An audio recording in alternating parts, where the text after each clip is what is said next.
joy down deep in my soul, down deep in my soul, down deep in my soul. 'Cause you give me joy down deep in my soul, down deep in my soul, down deep in my soul. You give me joy down deep in my soul, down deep in my soul, down deep in my soul. You give me joy down deep in my soul, down deep in my soul, down deep in my soul. There's beauty in my brokenness. I got your love instead of me. There's freedom though you capture me. I got your instead of me. There's beauty in my brokenness. I got your love instead of me. There's freedom though you capture me. I got your instead of me.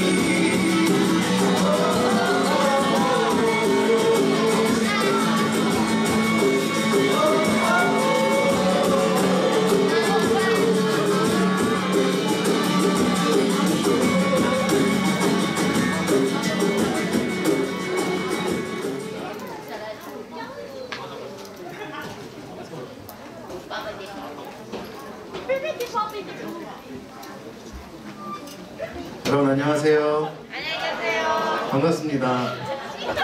요즘에 우리 안내 요원 친구들이 이렇게 환영합니다 이렇게 인사하잖아요. 우리도 한번 그렇게 한번 인사해볼까요? 하나 둘 셋 환영합니다. 서스테인이 꽤 기네.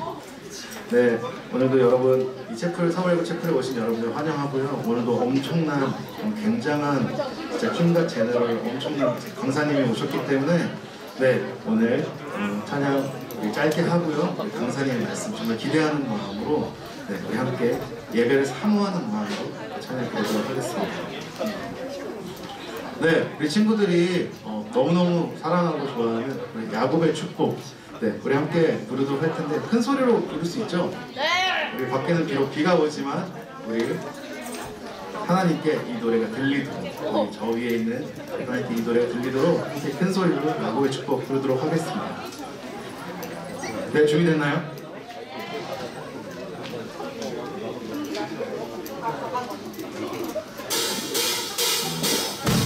우리 함께 박수 치면서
시간에 오영래 선생님 나오셔서 우리 기도해 주시도록 하겠습니다.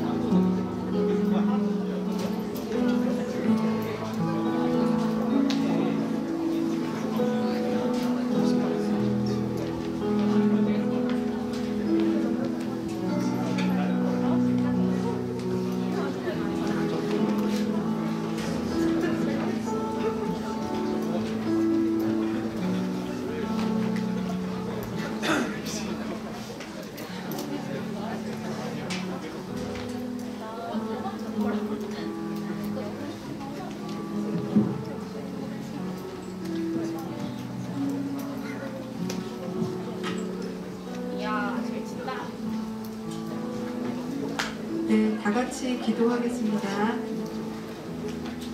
따뜻하고 위로의 원천이신 주님, 녹음이 짙어지는 초여름 육어를 맞게 하시는 주님의 크신 사랑에 감사와 영광을 올립니다. 하느님 아버지, 1학기의 마무리를 향해 가고 있는 학생들과 선생님들을 돌봐 주시길 기도드립니다. 하느님만이 구원자이심을 믿고 위로의 원천이신 주님께서 저희들이 강건하게 학교 생활을 할 수 있도록 강하게 역사하여 주시길 바랍니다. 또한 학업과 여러 가지 각기 어려운 일들을 겪고 있는 우리 서울외고 학생들을 위로해 주시고 평안의 길로 인도하여 주시옵소서. 앞으로 다가오는 기말고사에서 묵묵히 시험이 주는 압박을 견디며 자신의 꿈을 위해 일상을 살아가는 학생들을 축복하시고 건강을 살펴주시옵소서. 특별히 삶의 또 다른 시작을 열기 위해 지금 이 순간 모든 것을 쏟아붓고 있는 우리 고3 서울외고 학생들에게 지혜를 내려주시고 저희가 지금 바치는 오롯한 마음과 기도가 그들에게 고스란히 전달되어 큰 힘과 위안이 되게 하여 주소서. 더불어 학생들과 함께 일상을 보내는 우리 서울외고 선생님들에게도 건강과 평안의 길을 인도하여 주시옵소서. 체력이 소진되어가는 이 시기에 특별히 우리 선생님들의 몸과 마음의 건강을 살펴주시길 간절히 기도드립니다. 마지막으로 오늘은 최기식 변호사님을 초청하여 통일 한국의 비전을 품는 특강의 시간을 갖게 되었습니다. 오늘 이 시간을 통하여 통일 한국의 비전이 학생들 마음 안에 선명하게 심어지게 하시고 서울외고가 통일의 마중물을 길러내는 사명을 더욱더 뜨겁게 감당할 수 있게 하소서. 위로의 원천이신 예수 그리스도의 이름으로 기도드립니다. 아멘.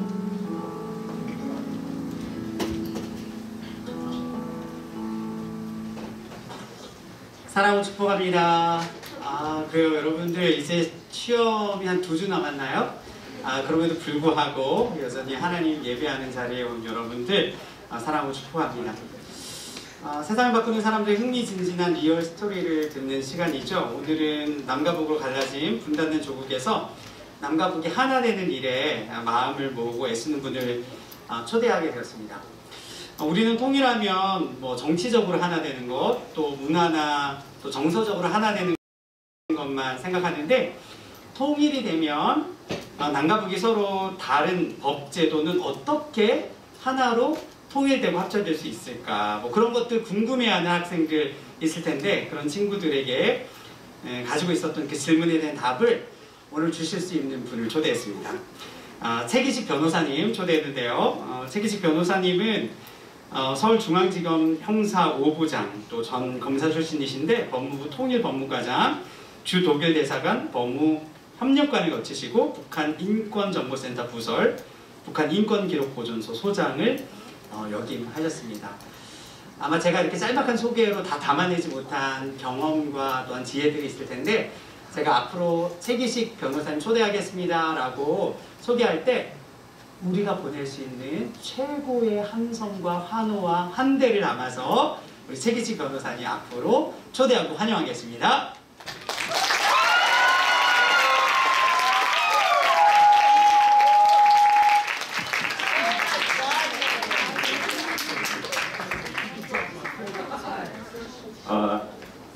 여러분 반갑습니다.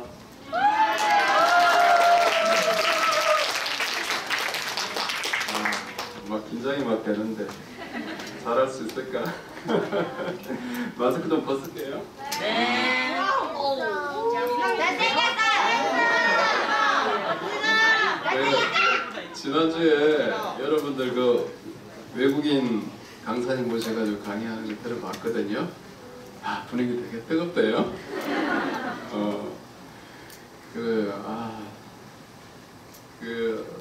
여러분들 보니까 제가 한 몇 년 전까지만 해도 매주 저기 주일날 오후에 토요일날 그 우리 큰아들 공주에 한일고 다녔거든요.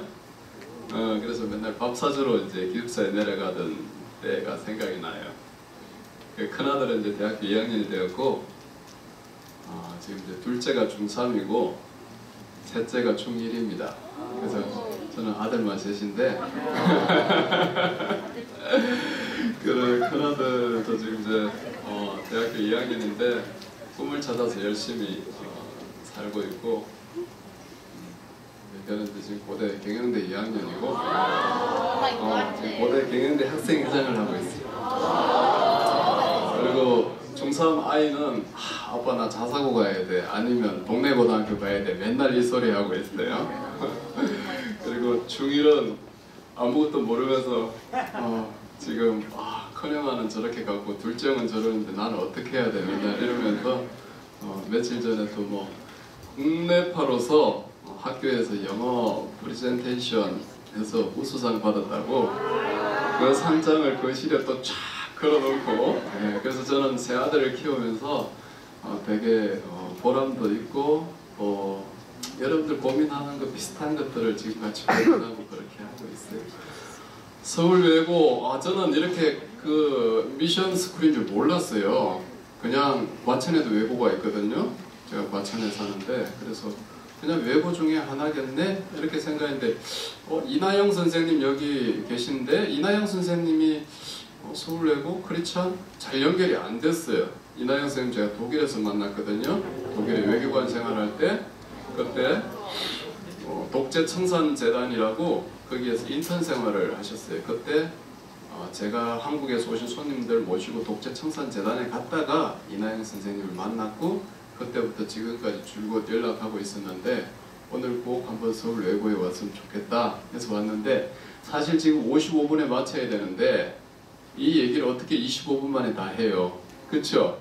한 2시간은 해야 되는데 여러분 오늘 수업 땡땡이 깔래요? 좋아요? 교장선생님 아까 저기 군내 식당에서 만났는데 그 얘기를 미처 약속을 못 받았네. 우리 앞에 학생 통일이 될 것 같아요? 아니요. 안 돼요? 왜 안 될 것 같아요? 응? 현실적으로 통일을 가로막고 있는 가장 큰 현실적인 장애가 뭐라고 생각해요? 돈? 통일 비용이 많이 들어갈 거다? 세금이 오를 것 같다? 맞아요. 자, 그럼 우리 또 남자친구 한번 보자. 저기 맨 이쪽에 넥타이 메고 있는 남자친구, 마스크 쓰고 있는 친구. 통일 언제쯤 될 것 같아요? 안 될 것 같아요? 그 옆에 남자친구. 아주 먼 미래? 이나영 선생님이 수업을 잘 못하신 거 아닌가? 앞에 통일 언제 될 것 같아요? 100년? 그럼 100년이 지나면 독일과 오스트리아처럼 살아가야지. 독일과 오스트리아는 어때요? 한 개의 게르만 민족이면서 나라는 두 개의 나라를 이루고 있죠. 독일은 인구가 한 8,200만 정도 되고 오스트리아는 한 2,000만 정도밖에 안 될 거예요. 오스트리아 되게 예쁜 나라예요. 자, 통일이 빨리 된다고 생각하시는 분? 우리 여학생 몇 년 안에 될 것 같아요? 30년? 나는 지금 54살인데 그래요. 혹자는 통일이 여러분들처럼 안 되겠다는 분들도 많아요. 그리고 어떤 분들은 10년 안에 될 거라고 하시는 분도 있고 저는 옛날에 기도할 때 2023년까지는 통일이 꼭 되게 해주세요 라고 기도했어요. 1년밖에 안 남았는데 어떡하죠? 자, 왜 통일이 그럼 되어야 된다고 생각하는 학생? 그래, 아까 찬양 되게 열심히 했는데 통일이 왜 되어야 되죠?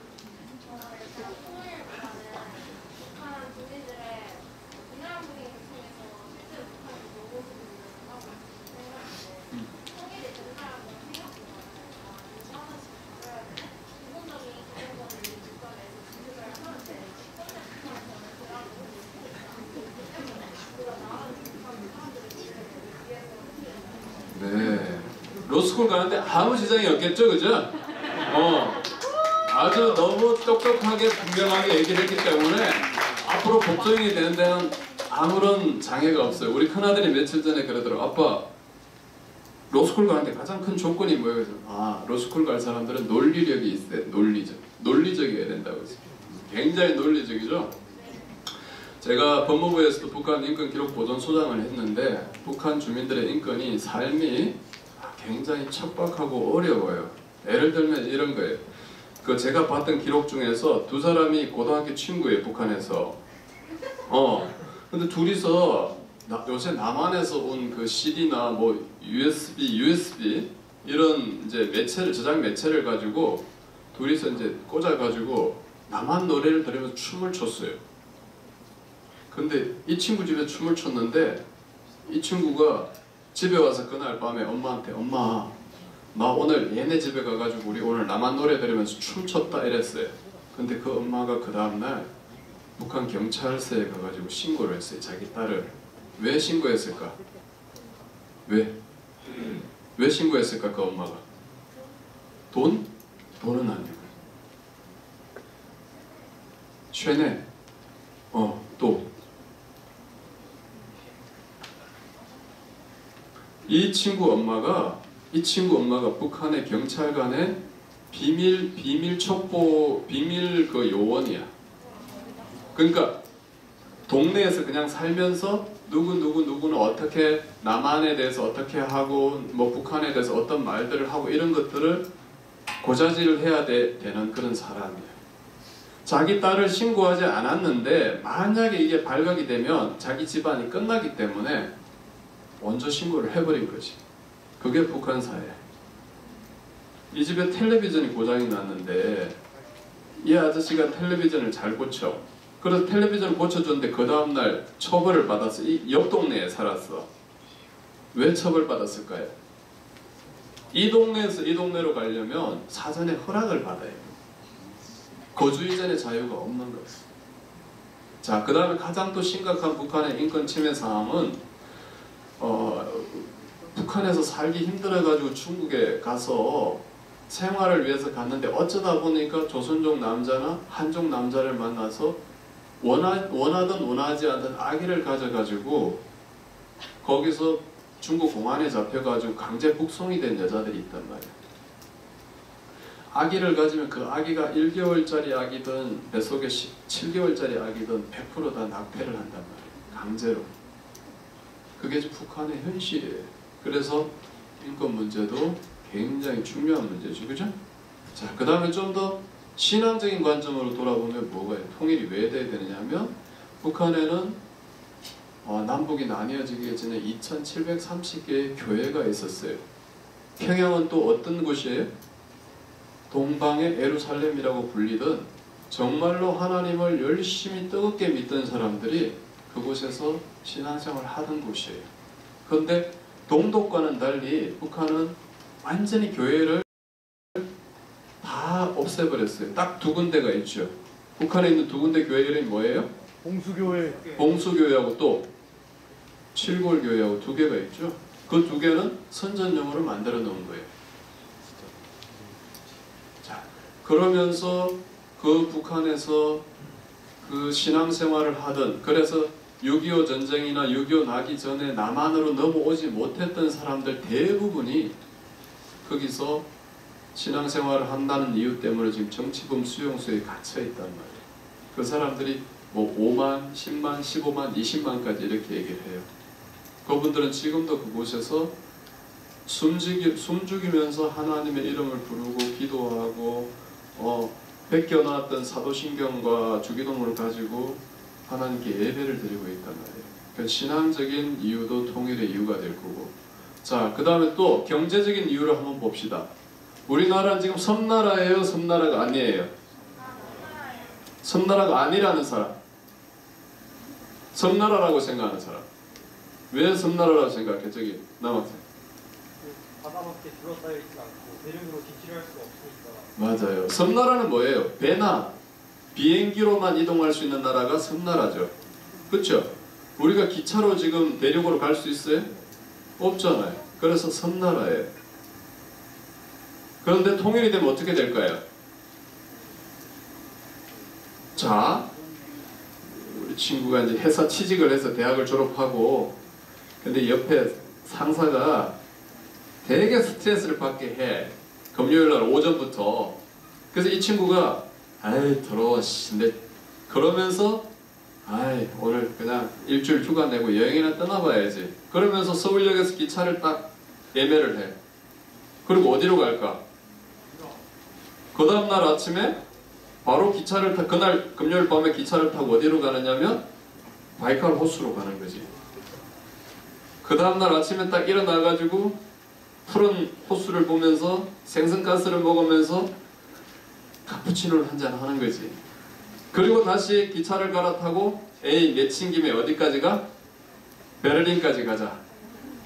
베를린까지 가서 우리 이나영 선생님이 있었던 베를린에 가서 한번 딱 베를린 구경을 한 다음에 여기까지 온 김에 어디까지 가자? 런던까지 가자.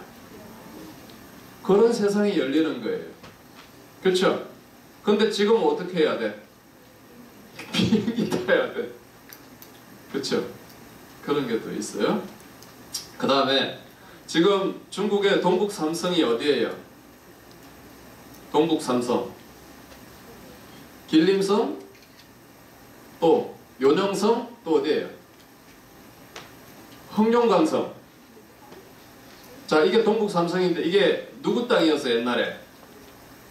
우리나라 어디 누구 땅? 고구려 땅이었지. 누구가 왕이었을 때? 광개토 대왕이었을 때. 거기가 지금 누가 살고 있어요? 1억 가까운 중국인들이 살고 있어요. 물론 우리 조선족들도 많이 살고 있긴 한데 많이 넘어왔죠 이제. 그 땅의 경제 영토가 한국의 경제 영토가 될 수 있어요. 예, 조선족들이 많이 뿌리를 내리고 있고 제가 한번 갔다 와봤는데 너무 넓고 넓은 땅이에요. 그런데 너무 낙후되어 있는 땅이었어요. 그래서 경제적으로도 좋겠죠. 아까 통일비용 얘기하셨는데 통일비용과 통일편익이라는 단어가 있어요. 통일비용과 통일편익. 통일이 되지 않아서 들어가는, 통일 때문에 들어가는 비용과 통일 분단 상황으로 지금 우리가 지불하고 있는 비용만 해도 엄청나요. 해마다 군사비, 또 남북 대치 상황으로 인한 갈등, 이런 것만 해도 비용이 엄청나요. 자, 북한이 만약에 그 통일이 되면 경제 개발 되면 건설 효과 같은 경우는 한 50년 갈 거예요. 네. 그러니까 그 통일로 얻는 이익이 우리한테 훨씬 더 많을 거예요.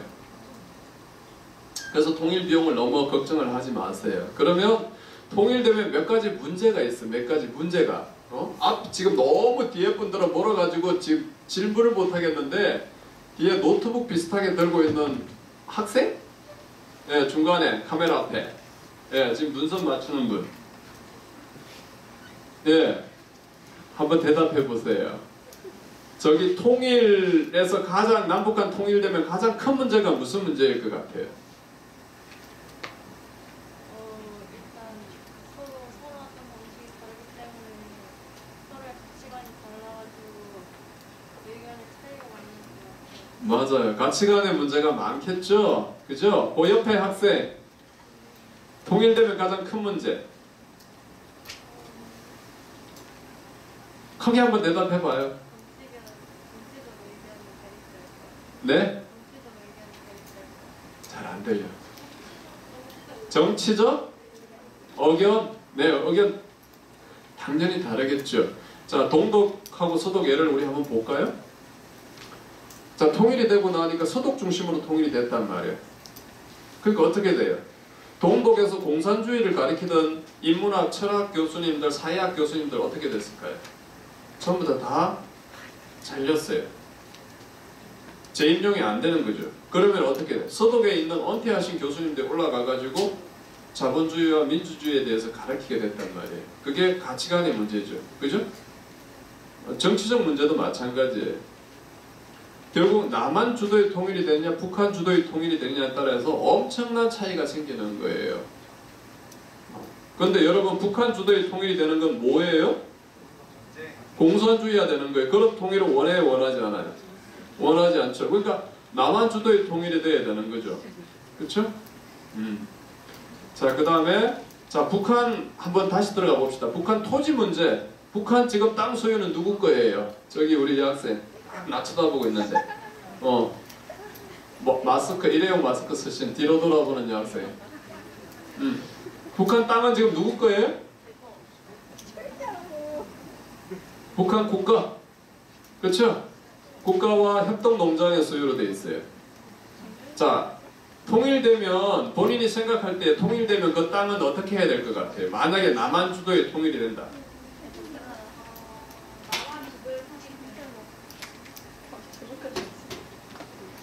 어떻게 될까요? 그 땅 어떻게 해야 되지? 바로 저기 다 팔까요?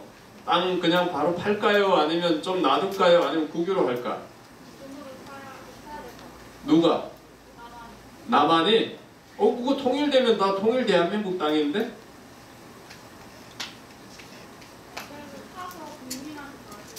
아, 사서 다시 나눠주거나 팔아야 될 거다? 그 옆에 학생. 땅 어떻게 할까? 이 땅? 북한 땅?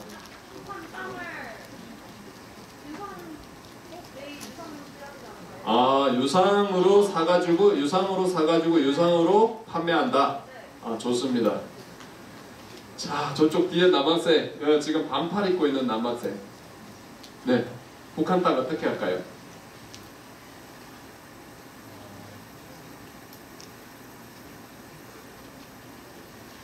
땅을 잘 나누셔야 되네요. 응? 그러니까 일단 돈 주고 산 다음에 다시 돈 주고 팔거나 아니면 어떤 기준에 맞춰서 나눠줘야 되나요? 네, 자, 대부분 다 답이 비슷한데 북한 땅은 지금 국가 땅이 되어 있기 때문에 북한 정부한테 돈을 줄 필요는 없어요. 북한 정부가 없어졌기 때문에 통일되면. 자, 그럼 어떻게 될까요? 지금 북한에서 혹시 여러분 할아버지들 중에서 북한에서 오신 분들 중 있을지 모르겠는데 그분들이 북한에서 오시면서 땅 문서를 가지고 오신 분도 있어요. 이건 우리 땅이라고. 또 북한 내부에서도 이건 우리 땅이라고, 북한 정부에 몰수되기 전에, 정권에 몰수되기 전에 이건 우리 땅이라고 해서 땅 문서를 지금 밑에 단지를 묻어가지고 그 안에 문서를 지금 땅 밑에 파묻고 계신 분도 있을 수 있어요. 동서독은 어떻게 했냐면 이 땅 주인이 밝혀지면 그 땅 주인한테 원래 그 땅을 그대로 돌려주는 원물이라 그러는데 원 소유권을 그대로 돌려주는 정책을 했어요. 그러다 보니까 땅 소유권에 대한 분쟁이 너무 많았어요. 그러다 보니까 제가 외교관으로 가 있을 때가 2011년도인데 그때 이 통일된 지 20년이 지났는데도 그 땅 소유권 분쟁으로 지금 분쟁을 하고 있는 분들이 있었고 땅 소유권 분쟁만 200만 건이 일어났었어요. 변호사들만 좋은 일을 많이 했죠. 그만큼 땅은 중요한 거예요. 그래서 독일이 나중에는 이 땅 문제가 너무 심각하니까 이걸 원물을 그대로 돌려주는 건 안 되겠다. 그래서 예외적으로 가치를 보상해주고 빨리 그 땅에 대해서 투자를 할 수 있도록 예외를 많이 열어줬어요. 그래서 한국의 많은 학자들은 지금 땅을 자기 소유권이라고 해서 가지고 있는 사람들이 있다 하더라도 그 사람들에서 원래 땅을 돌려주는 것보다는 가치를 보상해주자는 쪽으로 생각을 하고 있어요. 근데 그 땅 소유권을 어떻게 입증할 거냐고. 지금 통일된 지 70년이 더 지나가지고 분단된 지 70년이 더 지나가지고 땅 소유권을 지금 주장할 수가 없는데, 그렇죠? 그러니까 어떻게 됐냐면 대부분 소유권을 입증하는 분들에 한해서 이제 줘야 되는데 북한은 등기부등본을 다 파쇄를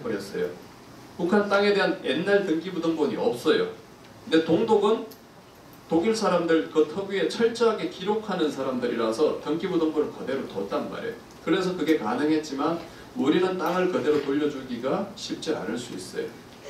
어떻게 됐든 그렇게 해서 원소유자라고 주장하는 사람은 땅을 돌려줬다고 치자고.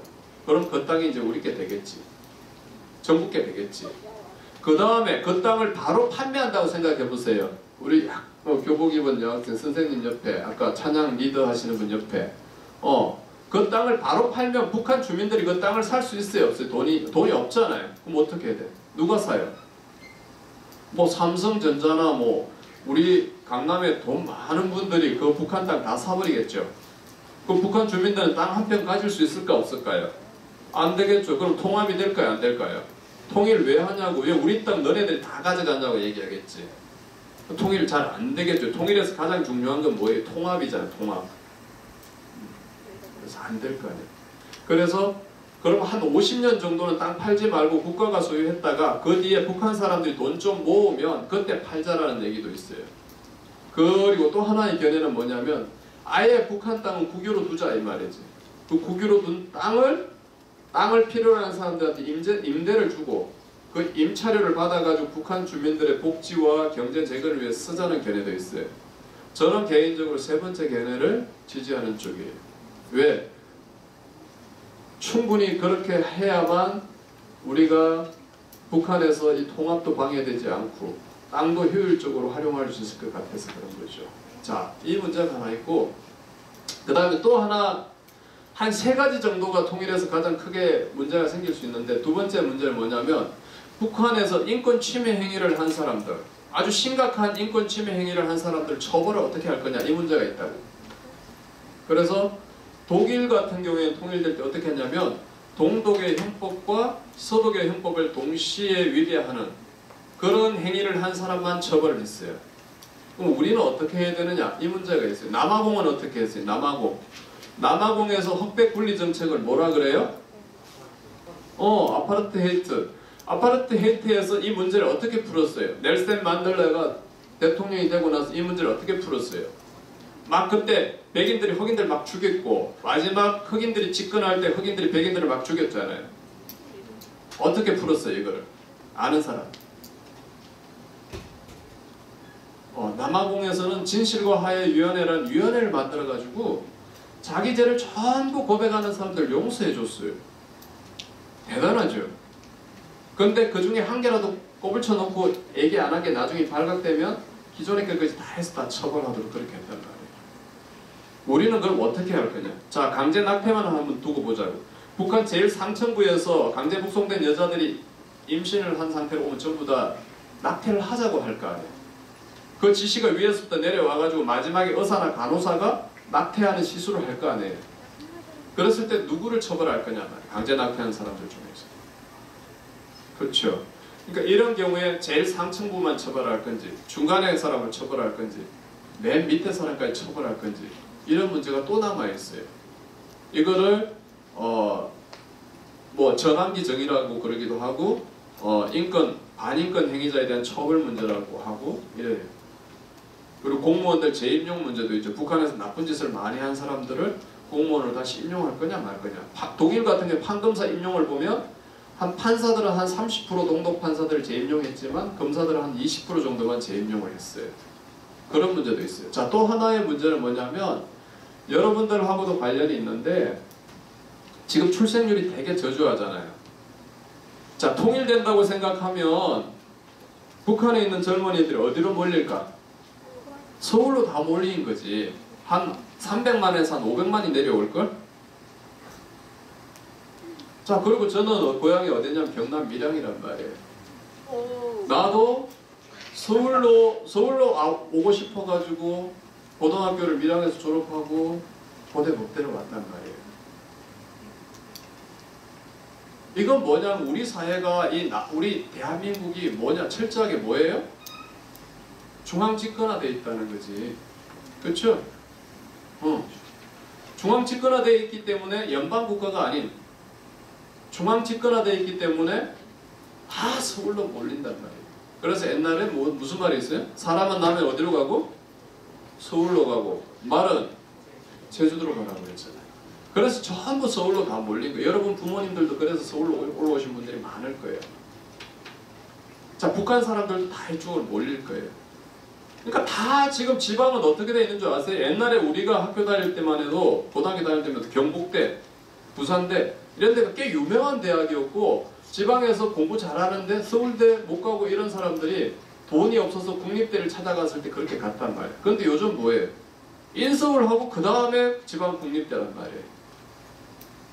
앞으로 점점 심화될 거예요. 어떤 현상이 나타나냐면, 여러분들 지금 오늘은 비가 많이 왔는데 이렇게 깊은 목 같은데, 연못 같은데, 이런데 저기 호수 같은데 가보면 매번 가물어 버리면 어떻게 돼요? 맨 깊은 데만 이제 물이 있고 주변부터 말라 들어가는 거죠. 지방은 그렇게 말라 들어갈 거예요. 아마 부산, 대구, 광주, 대전 이런 좀 큰 도시만 웅덩이, 작은 웅덩이 안에 모여 있고, 나머지 뭐 밀양, 저기 뭐 거창, 뭐 이런 변두리 도시들은 다 말라 들어갈 거예요. 시골의 아이들 울음소리가 들리지 않아요.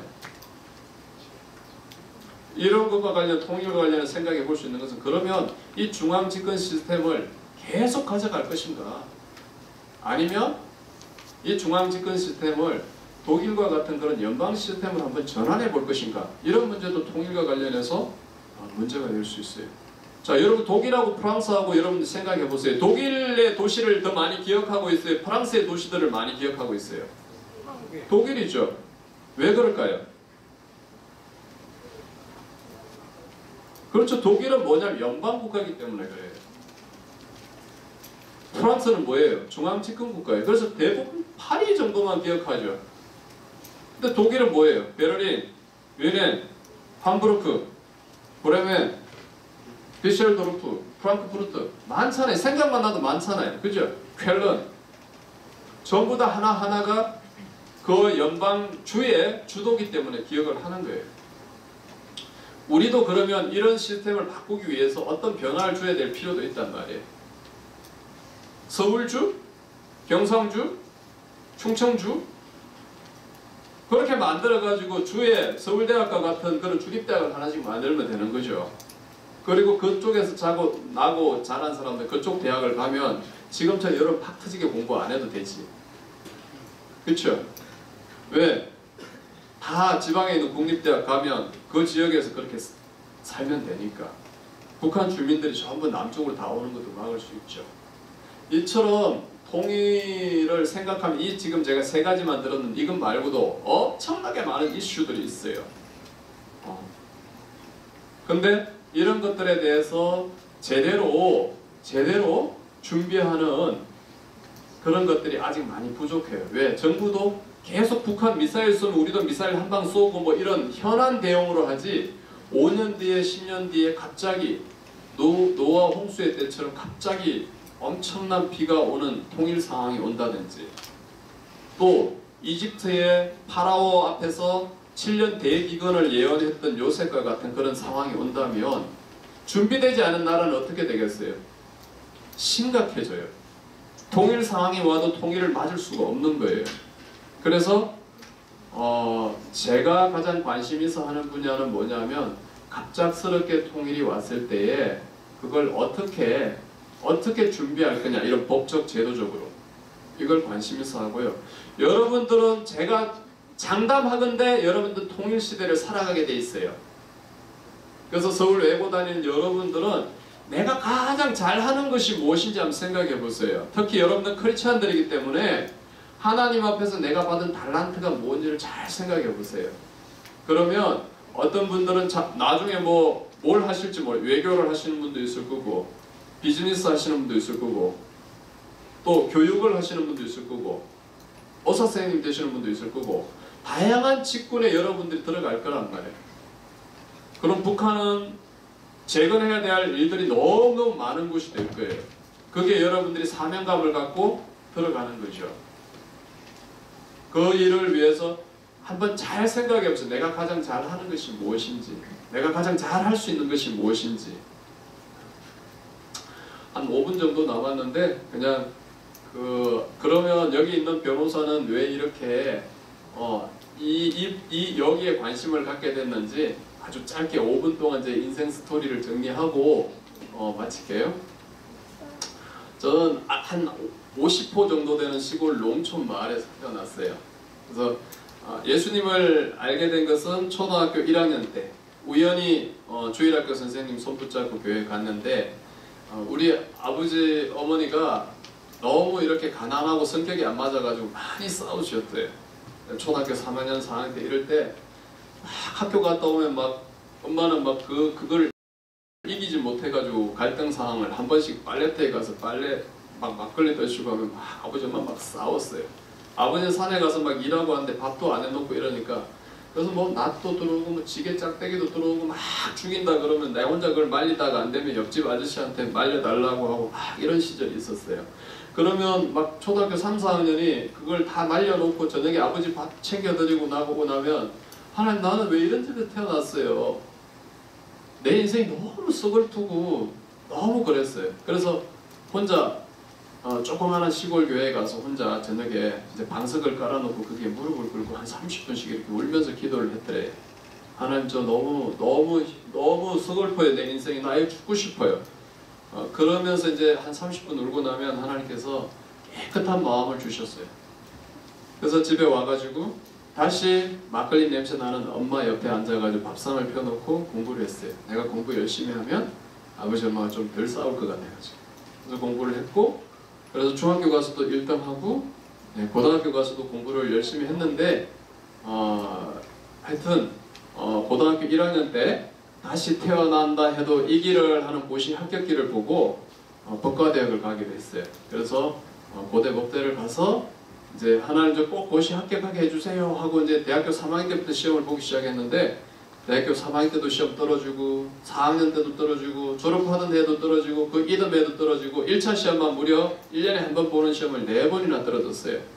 그리고 마지막 이제 5번째 시험 떨어지면 군대를 가야 되는 그런 상황까지 몰리게 됐는데 그래서 저기 강원도 건덕면 덕산 해수욕장에 가가지고 초봄에 시험 떨어지고 나서 하나님께 다시 무릎을 꿇고 하나님 저 꼭 시험 합격하게 해주세요. 저 고대법대 왜 합격시켜 주셨어요 그러면?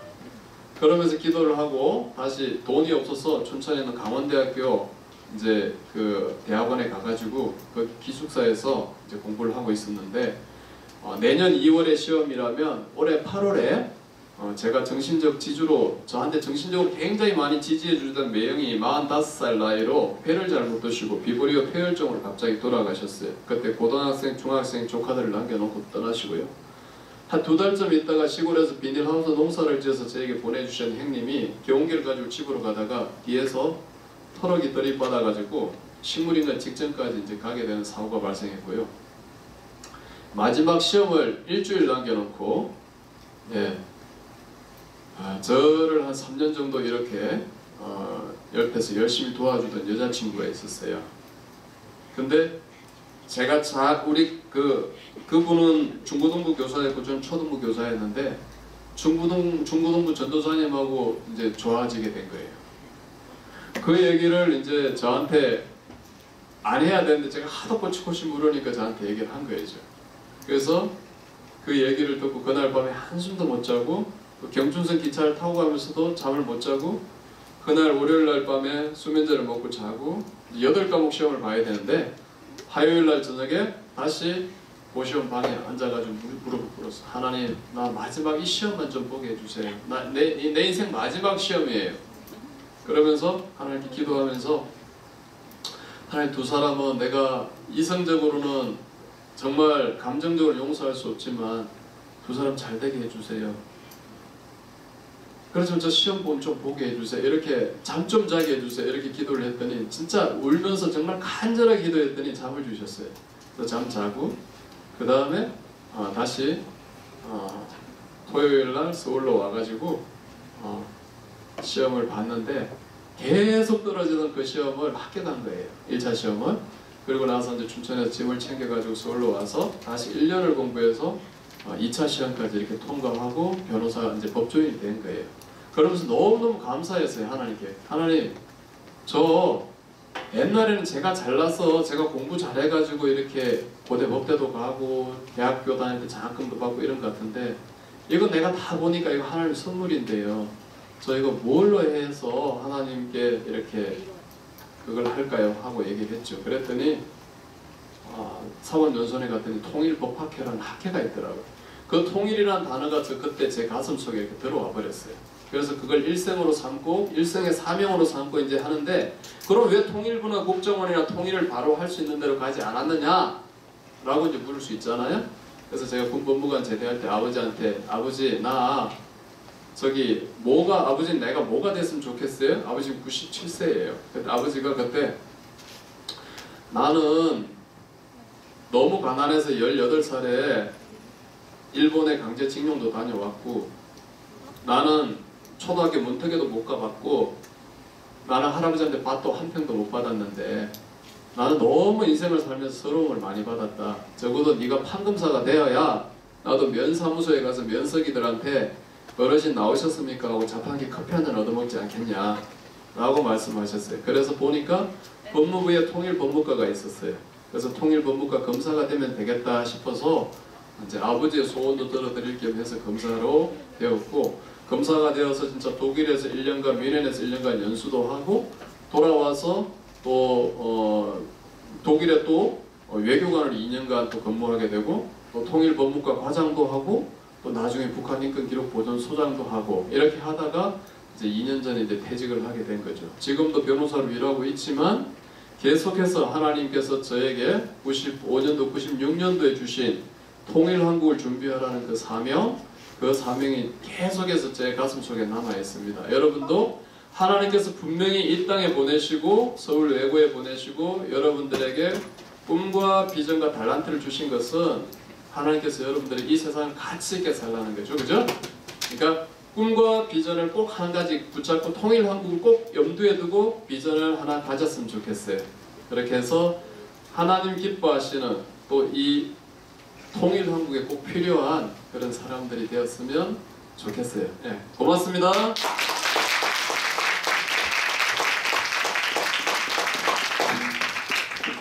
오늘 변호사님 얘기를 들으면서 하나님께서 주셨던 그런 뜨거운 가슴을 이렇게 평생의 비전으로 끌어안고 가는 것이 어떤 의미인지, 그리고 하나님께서 각자에게 주신 달란트 중에 가장 내가 잘할 수 있는 그 달란트를 가지고 하나님 나라 일꾼이 되는 것이 어떤 것인지 우리 실제적인 삶으로 도전해 주신 것 같아요. 다시 한번 우리에게 깊은 감동으로 또 실제적인 또 배움으로 또 좋은 강연을 함께 해주신 우리 최기식 변호사님한테 큰 박수에 감사합니다. 그래요, 목사님 오늘 예배를 마무리하면서 기도하도록 하겠습니다. 하나님 감사합니다. 오늘 최기식 변호사님을 통해서 통일한국의 비전을 우리에게 도전하여 주시고, 하나님 우리 각자를 통하여서 또한 남과 북이 하나 되는 일에 우리를 어떻게 사용하실지 그 질문을 오늘 우리에게 던져주시니 감사합니다.